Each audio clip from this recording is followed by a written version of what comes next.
नार्वेकरांकडून मुख्यमंत्री फडणवीसांचं अभिनंदन करण्यात आलेलं आहे। महायुतीच्या वर्षपूर्तीनंतर आता नार्वेकरांकडून फडणवीसांचं अभिनंदन करण्यात आलं। मुख्यमंत्री देवेंद्र फडणवीस यांचा फोटो ट्विट करत मिलिंद नार्वेकर यांनी अभिनंदन केलं।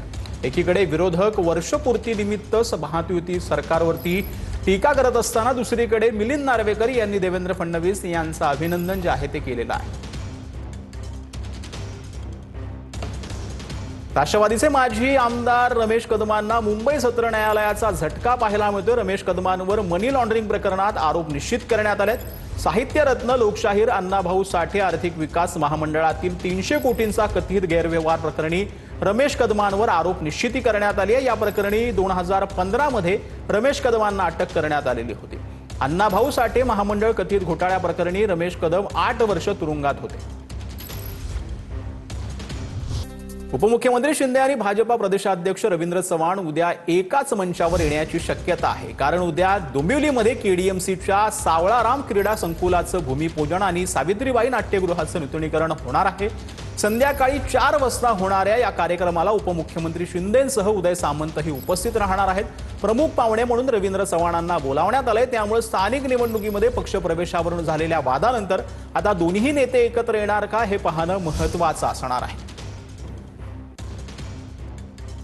तर आगामी महापालिका आणि जिल्हा परिषद निवडणुकांमध्ये अजित पवारांच्या राष्ट्रवादीनं महायुती म्हणून लढावं, आणखीन काही गणित करू नयेत यासाठी बोलणी सुरू असल्याचं भाजपचे मंत्री चंद्रकांत पाटील यांनी स्पष्ट केलं। राष्ट्रवादी अजित पवार गटाने या महानगरपालिकेच्या निवडणुकीमध्ये महायुती म्हणून लढावं, नवीन काही गणित करू नये असं बोलणं सुरू आहे।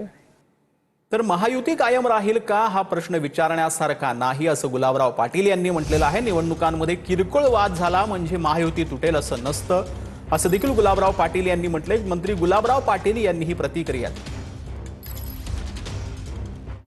हे महायुती कायम राहील किंवा नाही हा काय विषय विचारण्यासारखा नाहीये। शेवटी निवडणुकांमध्ये किरकोळ वाद झाले याचा अर्थ महायुती तुटेल असं काही नसते। आजच आपण तिघांचे फोटो पाहिलेले आहे।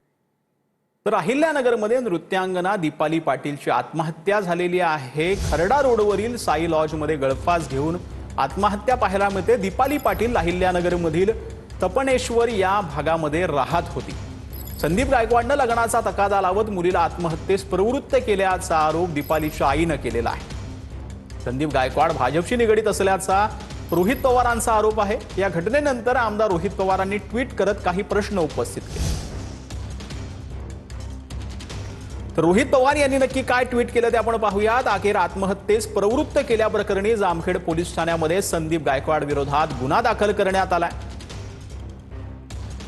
हाच तो आरोपी आहे ज्याच्या पत्नीला भाजपनं नगरसेवक पदाची उमेदवारी दिली आहे। स्वतःचं लग्न झालं असतानाही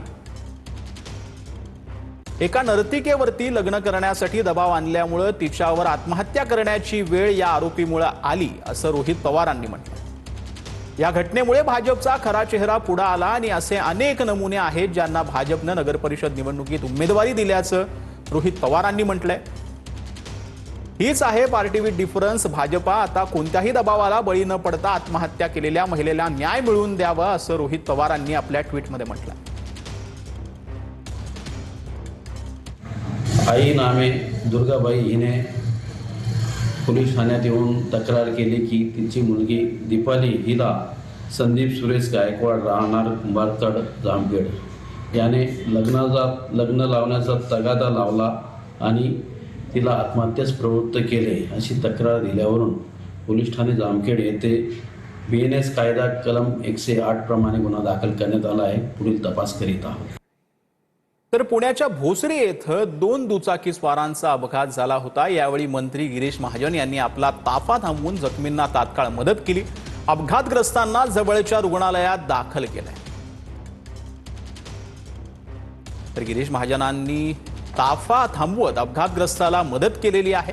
यावेळेला मंत्री गिरीश महाजन यांनी आपला स्वतः ताफा थांबवलेला होता आणि तात्काळ मदत जी आहे ती केलेली आहे। अपघातग्रस्तांना जवळच्या रुग्णालयात दाखल करण्यात आलं। तर नागपुरात येत्या 8 डिसेंबरपासून हिवाळी अधिवेशनाला सुरुवात होणार आहे। या हिवाळी अधिवेशनासाठी 12,000 पोलिसांची सुरक्षा असणार आहे। नागपूर पोलिसांसह राज्यभरातील पोलिसांचा मोठा बंदोबस्त जो आहे तो तैनात करण्यात येणार आहे. तर विधिमंडळाच्या परिसरामध्ये सीसीटीव्ही लावण्यात आले असून कंट्रोल रूमच्या माध्यमातून नजर जी आहे ती ठेवली जाणार आहे. फडणवीसांनी राज्याच्या मुख्यमंत्रीपदाची तिसऱ्यांदा शपथ घेऊन इतिहास घडवलाय. चित्रा वाघ यांच्याकडून मुख्यमंत्र्यांचं कौतुक पाहायला मिळतं. सगळ्या विरोधकांना चितपट करून आसमान दाखवत महाराष्ट्रातल्या लाडक्या बहिणींच्या लाडक्या भावाने महाराष्ट्र राज्याच्या मुख्यमंत्रीपदाची तिसऱ्यांदा शपथ घेऊन इतिहास घडवला. डोंबिवलीनंतर कल्याणमध्येही शिवसेना भाजपची श्रेयवादाची लढाई सुरू झालेली आहे. कल्याणच्या पूर्व पश्चिम विठ्ठलवाडी परिसराला जोडणारा स्वर्गीय आनंद दिघे पुलावरून दोन्ही पक्षांमध्ये श्रेयवाद सुरू झालाय. भाजपनं उद्घाटन करण्याआधी शिंदेंच्या शिवसेनेकडून पूल वाहतुकीसाठी खुला करण्यात आलाय. काही वेळापूर्वी कल्याणच्या आमदार सुलभा गायकवाड यांनी पुलाची पाहणी करत रस्त्याच्या गुणवत्तेवर आक्षेप घेतला होता.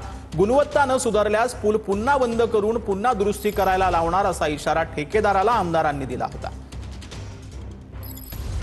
काम चालू झाल्यामुळे इथं देखील ट्रॅफिक हे ब्रिजच्या खाली ट्रॅफिक होते. इथले स्थानिक जे नगरसेवक आहे आमचे पप्पू पिंगळे असतील किंवा राजाराम आप्पा असतील यांच्या माध्यमातून यांचे कार्यकर्ते सातत्याने रात्री 2-2, 2:30 वाजेपर्यंत उभे राहून हे ट्रॅफिकची समस्या काढण्यासाठी ते प्रयत्न करत होते.